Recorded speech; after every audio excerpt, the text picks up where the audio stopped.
बघा आपण काय करणार आहोत, परिसंस्थेची रचना. काय बघायचंय? परिसंस्थेची रचना. आता परिसंस्थेची रचना जर विचारात घेतली तर परिसंस्थेची रचना कशा पद्धतीनं आपल्याला बघायला मिळते. तर सजीव सजीव काय करत असतात रे? परिसंस्थेतील अजैविक घटक वापरतात. काय करतात? अजैविक घटक वापरतात किंवा ते काय करत असतात? उत्सर्जित करत असतात. त्यामुळे काय होते बघा, परिसंस्थेतील जैविक घटकामुळे अजैविक घटकांचं प्रमाण काय होतं? कमी जास्त होत असते. उदाहरणार्थ बघा काय, आपण काय करतो रे?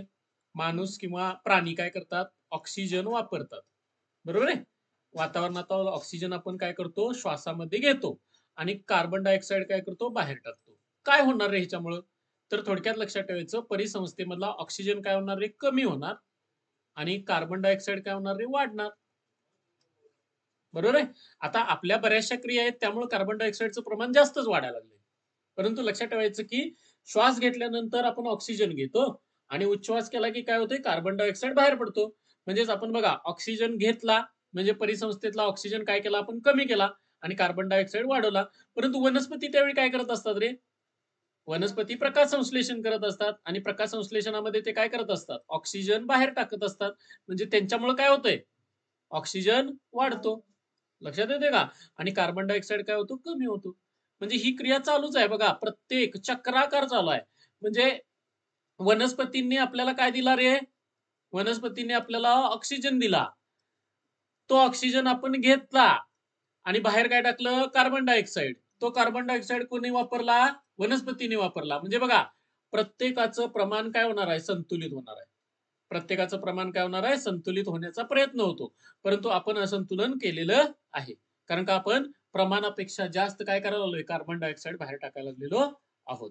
म्हणजेच फक्त उच्छ्वासामध्येच बाहेर टाकतोय असं नाही. आपण आता गाड्या चालवतो, बऱ्याचशा गोष्टी आपल्याकडे आल्या, कारखाने आले, याच्यामधून आपल्याला कार्बन डायऑक्साईड वगैरे जे अजैविक घटक आहेत त्यांचं प्रमाण काय झालंय? जास्त प्रमाणात आपल्याला बघायला मिळालंय. ऍक्च्युअल मध्ये काय व्हायला पाहिजे होतं रे? जैविक घटकामुळे काय व्हायला पाहिजे? अजैविक घटकांचं प्रमाण कमी जास्त होत राहतं. परिसंस्थेतील प्रत्येक सजीव काय करतो? प्रत्येक सजीव घटकाचा सभोवतालच्या अजैविक घटकावर काय होतो? परिणाम होत असतो. आता परिणाम होत असतो म्हणजे काय? आता उदाहरणार्थ आपला परिणाम व्हायला लागलाय ना? आपण जैविक घटक आहे. आपला जैविक घटक, आपण जैविक घटक आहोत आणि जैविक घटकाचा कुणावरती परिणाम होतो? अजैविक घटकांवरती. आपण करतोय का नाही परिणाम? करायला लागलोय. वातावरणावरती तर परिणाम केलाय. जमिनीवरती पण परिणाम झालाय. बरोबर आहे? पाण्यावरती पण परिणाम झालाय. म्हणजेच पाण्यामध्ये आपण काय करतोय? वेगवेगळं. आता उदाहरणार्थ आपण काय करतो?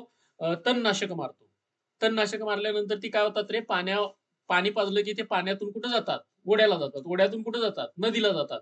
म्हणजे नदीचं पाणी पण आपण काय केलं? प्रदूषित केलं. म्हणजेच परिणाम होत असतो. कुणाचा परिणाम होतोय? प्रत्येक जैविक घटकाचा कशावरती परिणाम होत असतोय? अजैविक घटकावरती परिणाम होतोय. आता अजैविक घटकांवरती आणि काय परिणाम झालाय? बघा, आपल्या इकडे वाळू उपसा भरपूर प्रमाणात झाला. म्हणून वाळू उपसाची बंद करायला लावली. परंतु तरी सुद्धा चोरून वाळू उपसली जातेच. बरोबर आहे? म्हणजे इथं आपल्याला काय बघायला मिळतं? काय बघायला मिळतं? तर लक्षात ठेवायचं. आपण त्या परिसंस्थेवरती जातो किंवा त्या गोष्टींवरती त्याचा परिणाम करतो. वाळूचं मागणी वाढली म्हणून वाळू जास्त प्रमाणात उपसायला चालू केली. जास्त प्रमाणात उपसायला चालू केली म्हणजे काय होणार आहे? तर वाळूचं प्रमाण कमी होत जाणार आहे. म्हणजेच अजैविक घटकावरती परिणाम व्हायला लागला. आपण वेगवेगळे कारखाने काढले, गाड्या चालवल्या, त्याच्यामुळे काय व्हायला लागलंय? त्याच्यामुळे काय व्हायला लागलंय? तर कार्बन डायऑक्साईडचं प्रमाण वाढायला लागलंय. म्हणजे आपला अजैविक घटकावरती काय व्हायला लागलाय? परिणाम होत आहे. असे परिणाम होतात आणि त्यामुळे परिणाम परिसंस्थेतील इतर सजीवांवरही होतात आणि त्याचा परिणाम दुसऱ्यांवरती पण होतोय. उदाहरणार्थ आपण जंगलं तोडायला चालू केलीत, झाडं तोडायला चालू केलीत, काय व्हायला लागले रे आता? त्याचा परिणाम झालाय कशावरती? तर पावसावरती पण झाला. त्याच्यापेक्षाही महत्वाचा म्हणजे दुसऱ्या सजीवांवरती पण झाला. दुसरे सजीव म्हणजेच काय? जे जंगलात राहणारे प्राणी होते ते आता आपल्या घरात राहायला यायला लागले. बरोबर ना? येत आहेत ना? जंगलात राहणारे प्राणी आता काय व्हायला लागलेत? तर घरात राहायला लागलेले. आपल्या इकडे अजून तसे पूर्णही झालं नाही. खरं लक्षात ठेवायचं की वरच्या साईडला आपल्याला माहित आहे राधानगरी अभयारण्य आहे आणि त्याच्यामुळे काय व्हायला लागले? गवे कुठं फिरायला लागल्यात? आपल्या इकडे फिरायला येतात. माहित आहे ना? आलो पाहुणा म्हणून येतो. बरोबर आहे का? आणि आपल्या इकडनं फिरून जातो. मग मधी कोणतरी आडवं गावलं की त्याला इस्कुटूनच जातो. बरोबर आहे का? तर हे लक्षात घ्या की तिथं काय व्हायला लागलंय, सजीवांवरती पण काय व्हायला लागलेत, परिणाम व्हायला लागलेले आहेत. त्याच्यानंतर बघा, परिसंस्थेतील प्रत्येक सजीव त्या परिसंस्थेत राहताना, बघा परिसंस्थेत राहताना काय करतो, कार्य करताना विशिष्ट भूमिका बजावतो. प्रत्येकाची एक भूमिका आहे. थोडक्यात लक्षात ठेवायचं, पृथ्वी म्हणजे काय आहे, पृथ्वी म्हणजे एक रंगमंच आहे. काय आहे, रंगमंच. आणि या रंगमंचावरती प्रत्येक जण काय आहे, तर एक पात्र आहे. काय आहे, पात्र. पात्र म्हणजेच काय, तर एक नट आहे किंवा नटी आहे. लक्षात ठेवायचं, आपण प्रत्येक जण काय करतोय, एक भूमिका बजावतोय. प्रत्येकाची एक भूमिका आहे. आता माझी भूमिका काय आहे रे, शिकवण्याची. तुमची भूमिका काय आहे, शिकण्याची. बरोबर आहे का? म्हणजे जिथं आपल्याला काय बघायला मिळतं, तर प्रत्येकाची एक भूमिका बघायला मिळते. प्रत्येक जण इथं काय करतोय, तर हावभाव करतोय. म्हणजे थोडक्यात काय करतोय, आपली भूमिका वटवतोय. बरोबर का? जसं पिक्चर मध्ये आपल्याला भूमिका वटवताना दिसतात, नट नट्या वगैरे आपापली भूमिका काय करत असतात, वटवत असतात. तसं आपण सुद्धा काय करतोय, भूमिका वटवतोय. आणि ही भूमिका कशावरती परिणाम करत असते, परिसंस्थेवरती, किंवा कशावरती, सजीवांवरती. आणि या सजीवांचे परिसंस्थेतील इतर सजीवांच्या संदर्भात स्थान, तो बजावत असलेली भूमिका, यालाच काय म्हणतात, निश म्हणतात. काय म्हणतात, निश. बघा, परिसंस्थेतील सजीव, त्याचं स्थान आणि तो बजावत असलेली भूमिका. प्रत्येकाची भूमिका आहे. उदाहरणार्थ मी तुम्हाला सांगतो की आपली भूमिका काय असली पाहिजे. तर ज्यावेळी आपल्याला कळालंय की बाबा, काय कळालंय की प्लास्टिक वापरायचं नाही, तर आपली भूमिका काय असली पाहिजे, जास्त प्लास्टिक वापरायचं नाही ना. काय करायला पाहिजे, आपण प्लास्टिकला नाही म्हणायला पाहिजे. बरोबर आहे? म्हणजे मला प्लास्टिक नको, मला प्लास्टिकची पिशवी नको, मी माझी पिशवी आणलेली आहे. म्हणजे ही जी भूमिका असते, ही भूमिका जर आपण बजावायला चालू केली, प्रत्येकानं बजावायला चालू केली, तर थोड्या दिवसानंतर ते प्रदूषण कमी होईल. थोड्या दिवसानंतर काय होईल, प्रदूषण कमी होईल. उदाहरणार्थ आता असं म्हणूया की मला 5 किलोमीटरच्या एरियामध्ये जर जायचं आहे. कुठं जायचं आहे, 5 किलोमीटरच्या एरियामध्ये जायचं आहे. तर 5 किलोमीटरच्या एरियामध्ये जाण्यासाठी जास्त वेळ लागणार नाही. काय, कशाने जाऊ शकतो आपण रे, मोटरसायकल वापरायची गरज नाही. एकतर काय करू शकतो, आपण सायकलचा वापर करू शकतो, चालत जाऊ शकतो. 5 किलोमीटरच्या एरियामध्ये जर ते आपण चाललो, तर आपलं शरीर पण सदृढ राहील आणि सगळंच व्यवस्थित राहील. परंतु आपण आता काय करतोय, गावामध्ये ह्या गल्लीतनं त्या गल्लीत जायला गाडी घेऊन जातोय ना. बघा, ह्या गल्लीतनं त्या गल्लीत जाताना गाडी घेऊन जातोय. म्हणजेच काय करायला लागलोय आपण, आपली भूमिका व्यवस्थित बजावत नाहीये. लक्षात ठेवायचं, आपली भूमिका जर आपण चांगल्या पद्धतीने बजावली, तर पिक्चर चांगला होणार ना. लक्षात ठेवायचं, हा पिक्चरच चालू आहे. म्हणजेच लक्षात ठेवायचं, इथनं काय होणार आहे, आपण पण एक दिवस काय होणार आहे, इथनं निघून जाणार आहे. परंतु गेल्यानंतर आपला पिक्चर खूप छान होता, असं कोणीतरी म्हटलं पाहिजे. बरोबर ना. असं कोणीतरी म्हटलं पाहिजे. त्यासाठी आपली भूमिका आपण चांगल्या पद्धतीनं बजावली पाहिजे. लक्षात येते का? तर अशी जी भूमिका बजावली जाते आणि स्थान असतं, त्यालाच काय म्हटलं जातं, निश म्हणतात.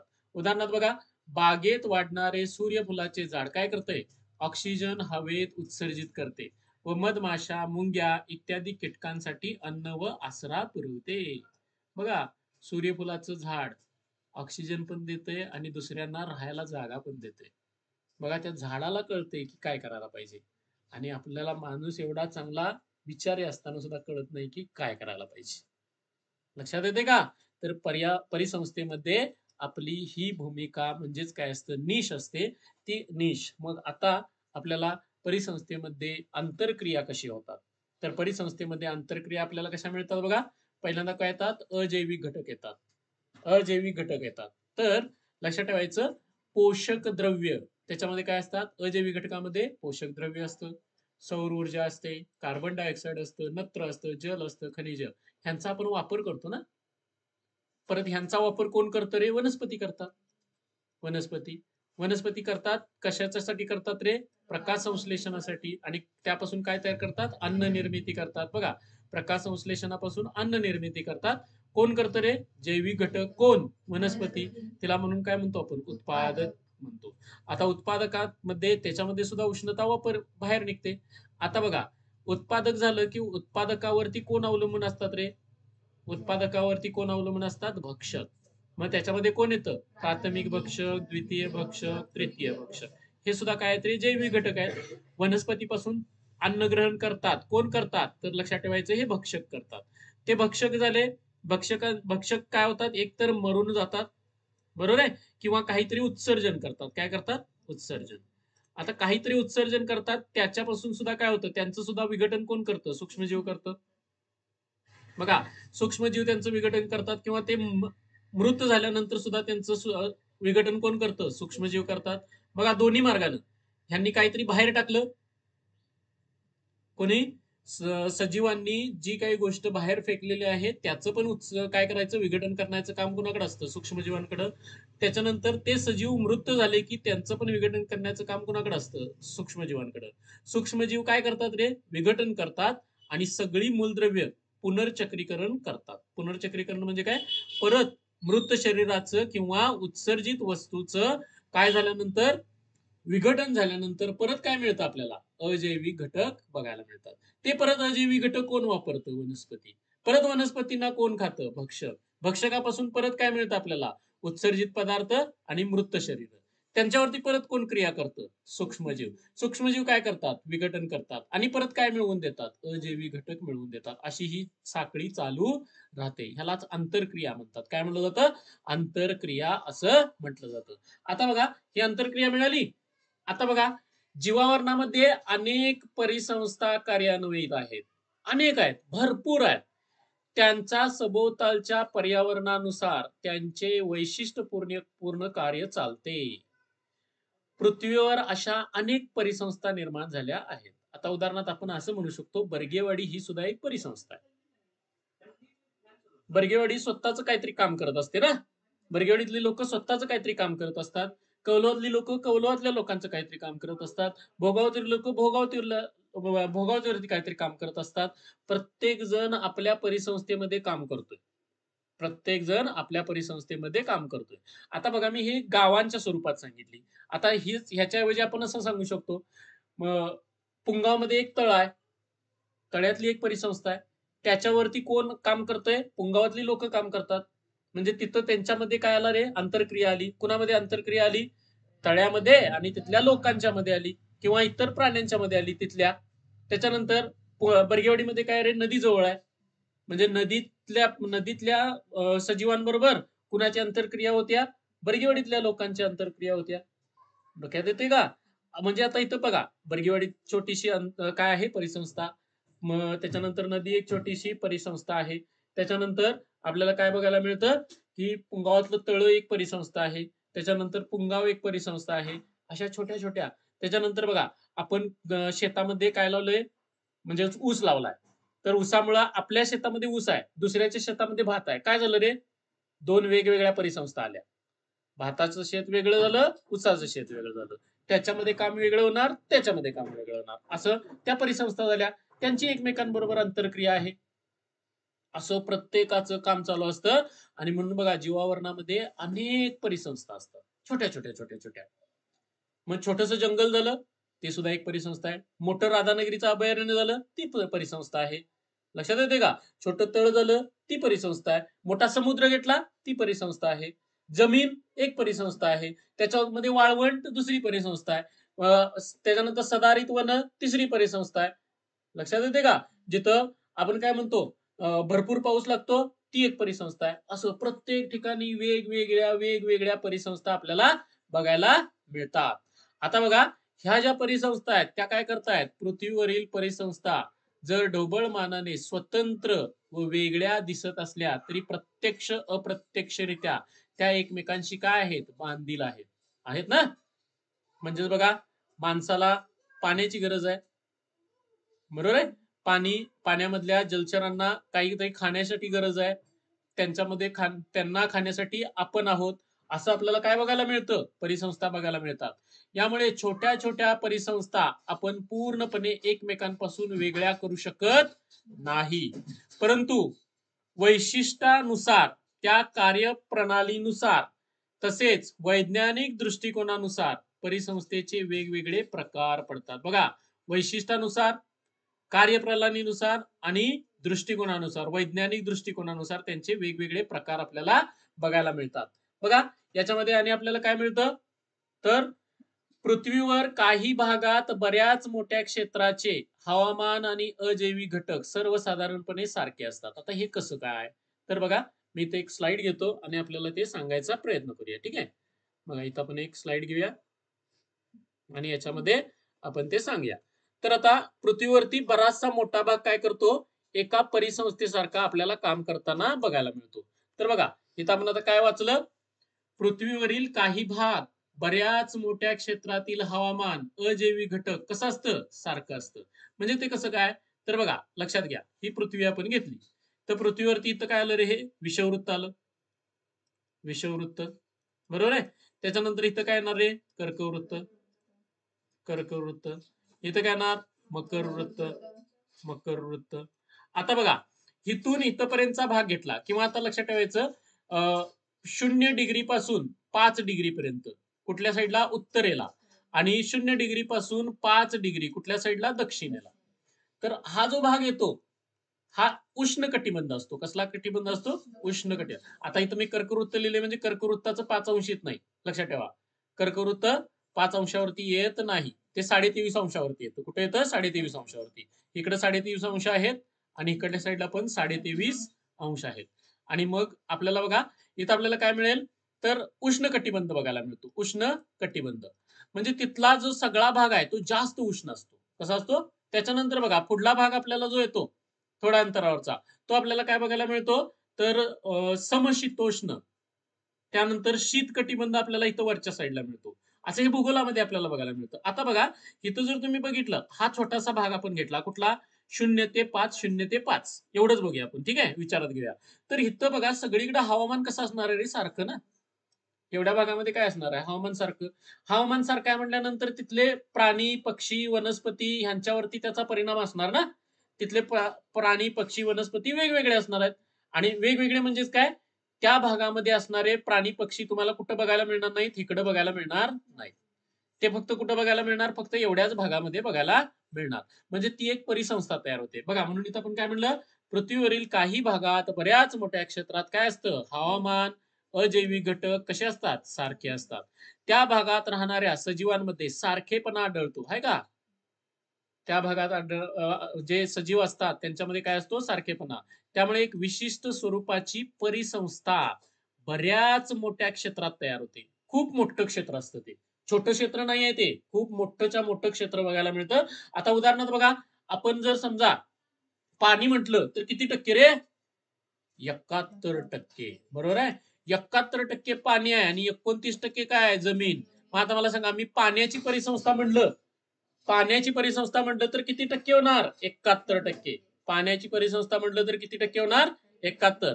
आणि जमिनीची परिसंस्था म्हटलं तर किती होणार? 29%. म्हणजे बघा, बऱ्याच मोठ्या क्षेत्रामध्ये काय पसरलेली आहे? आपल्याला परिसंस्था पसरलेली असते. तिला काय म्हणतात? बायोमास. तिला काय म्हणतात? बायोमास असं म्हणतात. बऱ्याच मोठ्या भागामध्ये जी परिसंस्था पसरलेली असते तिला बायोमास म्हणतात. आणि अशा बायोमास मध्ये काय असतात? छोट्या छोट्या परिसंस्था. आपण उदाहरणार्थ म्हटलं, पाण्याचा जो विचार केला 71%, परंतु त्याच्यामध्ये पण छोट्या छोट्या आहेत. अरबी समुद्र वेगळा आहे, बंगालचा उपसागर वेगळा आहे, हिंदी महासागर वेगळा आहे. छोट्या छोट्या परिसंस्था तयार झाल्या ना. तर बघा, ह्या छोट्या छोट्या परिसंस्था आपल्याला बघायला मिळतात. आता याच्यामध्ये आपल्याला ज्या परिसंस्था बघायला मिळाल्या, बघा, परिसंस्था ज्या आपल्याला बघायला मिळाल्या त्या परिसंस्था काय येतात? अशा छोट्या छोट्या परिसंस्थेपासून काय तयार होतं? बायोमास तयार होतं. बघा, सॉरी, बायोम्स तयार होतात. बायोमास नव्हे, बायोम्स तयार होतात. आता बघा, हे बायोम्स जे आहेत, बायोम्स जे आपल्याला बघायला मिळतात, तर पृथ्वी ही स्वतः एक विस्तीर्ण परिसंस्था आहे. काय बघायला मिळते? विस्तीर्ण परिसंस्था आहे. आणि पृथ्वीवरती 2 मुख्य प्रकारचे बायोम्स आहेत. कोणते कोणते 2 बायोम्स आहेत बघा? भूपरिसंस्था आणि दुसरं म्हणजे जलीय परिसंस्था. मी आता तेच सांगितलं. हे काय रे? जल, पाणी आहे ना. आणि हे काय रे? भूमी. म्हणजेच काय येणार? भूपरिसंस्था आणि जलीय परिसंस्था. अशा 2 मुख्य संस्था आपल्याला बघायला मिळतात आणि त्यांना आपण काय म्हणतो? बायोम्स. बायोम्स ह्या अनेक छोट्या छोट्या परिसंस्थेने बनलेले असतात. लक्षात ठेवा, बायोम्स हे अनेक छोट्या छोट्या परिसंस्थेने बनलेले असतात. मग विज्ञानामध्ये आपल्याला आता इथे एक महत्वाचा मुद्दा हा आपल्याला बघायला मिळतो, की आपण आता सगळं बघायला लागलोय ते परिसंस्था परिसंस्था परिसंस्था असं करायला लागलोय. ठीक आहे. तर लक्षात ठेवायचं, विस्तीर्ण अशी परिसंस्था म्हणजे काय? बायोम्स. बायोम्स मध्ये काय असतात रे? बायोम्स मध्ये अनेक छोट्या छोट्या परिसंस्था, अनेक छोट्या परिसंस्था काय असतात? अनेक छोट्या परिसंस्था. आता हे परिसंस्था जो आपल्याला बघायला मिळतो, विज्ञानाच्या प्रगतीबरोबर नवनवीन शब्दांची निर्मिती होत असते. इकोसिस्टम म्हणजे परिसंस्था या शब्दाची सुद्धा अशीच आहे. परिसंस्था असे या शब्दाचे आपण मराठी रूपांतर बघतो. कुणाचं? इकोसिस्टमचं मराठी रूपांतर काय बघतो? परिसंस्था. 1930 सालाची गोष्ट आहे. कधीची? 1930. पर्यावरणाच्या भौतिक आणि जैवशास्त्रीय घटकांचा परस्पर संबंध विचार एका शब्दात कसा व्यक्त करता येईल असा प्रश्न कुणाला पडला होता रे? रॉय क्लॅफाम. कुणाला? रॉय क्लॅफाम. हे महत्वाचं नाव आहे. कुणाला प्रश्न पडला होता? पर्यावरणामध्ये काय आहेत? भौतिक आणि जैवशास्त्रीय घटक आहेत आणि त्या सगळ्यांसाठी एकच शब्द पाहिजे मला, असा कुणाचा विचार होता? रॉय क्लॅफॉर्मचा विचार होता. या शास्त्रज्ञाला विचारण्यात आला होता आणि ह्या प्रश्नावर त्याचे उत्तर होते इकोसिस्टम. आता इकोसिस्टम हा शब्द पुढे कुणी आणला रे? ए जी टान्सले. म्हणून लक्षात ठेवा, इकोसिस्टमचं जास्तीत जास्त कुणाच्या नावावरती हे केलं जातं? तर ए जी टान्सले यांच्या नावावरती घेतलं जातं. या क्लॅफॉर्मच्या सहकार्याने कुणाचा तो सहकारी आहे रे? क्लॅफॉर्मचा. सहकारी म्हणजे काय रे? बरोबर काम करणारा. आणि सहकार्याने 1935 साली सर्वप्रथम प्रचारात आणला. कोणता शब्द रे? इकोसिस्टम. इकोसिस्टमला जैविक समुदाय असं सुद्धा नाव आहे. Biotic community. काय म्हणलं जातं? Biotic community. बघा, विज्ञानामध्ये इकोसिस्टम हा एक नवीन शब्द आला. वैज्ञानाच्या प्रगतीनुसार हा एक नवीन शब्द मिळाला. त्यालाच आपण मराठीमध्ये काय म्हणतो? परिसंस्था. 1930 साली एक प्रश्न विचारला गेला. कुणाला विचारला गेला? रॉय क्लॅफॉर्मला विचारला गेला. तर रॉय क्लॅफॉर्मनं त्या कशासाठी? भौतिक आणि जीवशास्त्रीय घटकांचा परस्पर संबंध एका शब्दात मांडायचा आहे. आणि तो एका शब्दात मांडण्यासाठी तो प्रश्न विचारल्यानंतर त्याचं उत्तर काय आलं? इकोसिस्टम. हा शब्द कुणी पुढे आणला रे? ए जी टान्सले यांनी आणला. कोण होते ते? तर क्लॅफॉर्म यांचे सहकारी. 1935 साली सर्वप्रथम त्यांनी त्याचा वापर केला. इकोसिस्टम. इकोसिस्टमलाच आपण काय म्हणतो? जैविक समुदाय असं सुद्धा म्हणतो. ओके, इथपर्यंत लक्षात आलंय? काय काय आहे बघा, या पद्धतीने आपल्याला मिळालेलं आहे.